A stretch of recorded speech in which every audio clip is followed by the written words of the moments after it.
ছবিতে এক সাধু বাবাকে আপনারা দেখতে পাচ্ছেন। ইনি সোশ্যাল মিডিয়াতে বিস্তর ভাইরাল। অনেকেই অনেক রকমভাবে ওনাকে নিয়ে ট্রোল করছেন, সমালোচনা করছেন। আসলে কি বলুন তো, মানে হিন্দু ধর্মের কোনো কিছু একটা হলেই মানুষ ট্রোল করার একটা সুযোগ খুঁজে পায়। তো আমি আজকে কি জন্য এসেছি এই এই মানুষটিকে নিয়ে, আমি সেই প্রসঙ্গেই কথা বলবো। তো এই প্রসঙ্গে বলে রাখি, আমি ওনার সম্পর্কে একটি সঠিক ধারণা পেয়েছি পৃথ্বী সেন নামক একটি প্রোফাইল থেকে, এবং ওনার লেখা পড়েই আমার মনে হলো যে সবাইকে এই আনাজওয়ালে বাবা যাকে নিয়ে এত ট্রোল হচ্ছে, ওনার সম্পর্কে কিছু বিস্তারিত তথ্য সোশ্যাল মিডিয়াতে প্রকাশ করাটা উচিত। তো উনি ওনার মাথায় হচ্ছে ফসল চাষ করেন। ওনার আসল নাম হচ্ছে অমরজিৎ। ওনার বাড়ি হচ্ছে সোনভদ্র নামক স্থানে। আর উনি কিন্তু ধর্ম মতে একজন শিখ, মানে উনি ধর্মীয় অনুশাসন যদি দেখতে যান, বা উনি কিন্তু হিন্দু ধর্মের নন, উনি কিন্তু শিখ ধর্মাবলম্বী। কেননা উনি নিজেকে এমনভাবে পরিচয় ঘটিয়েছেন, বা মানুষ ওনাকে এমনভাবে চিনেছে যে উনি যে শিখ সম্প্রদায়ের মানুষ সেটা কিন্তু অনেকেই জানেন না। তো উনি এসেছেন মহাকুম্ভের মেলাতে, যে কুম্ভ মেলা আমাদের সনাতনীদের জন্য অত্যন্ত গুরুত্বপূর্ণ। তো নিজের মাথার ওপর আনাজ চাষ করেন এই অমরজিৎ সিং, যাকে আনাজওয়ালে বাবা নামেই সবাই ডাকে।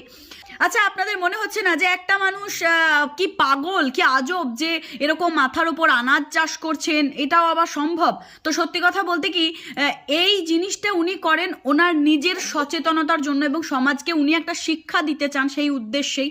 এবং কুম্ভ মেলা শুরু হওয়ার 2.5 মাস আগে থেকে উনি এই প্রস্তুতিটা নেন, এবং মাথার ওপরে আনাজের বীজ বপন করেন, সেখানে জলদান করেন, সেটিকে যত্ন করেন, এবং ক্রমাগত ফসলের যেভাবে যত্ন নিতে হয় সেভাবেই যত্ন নেন।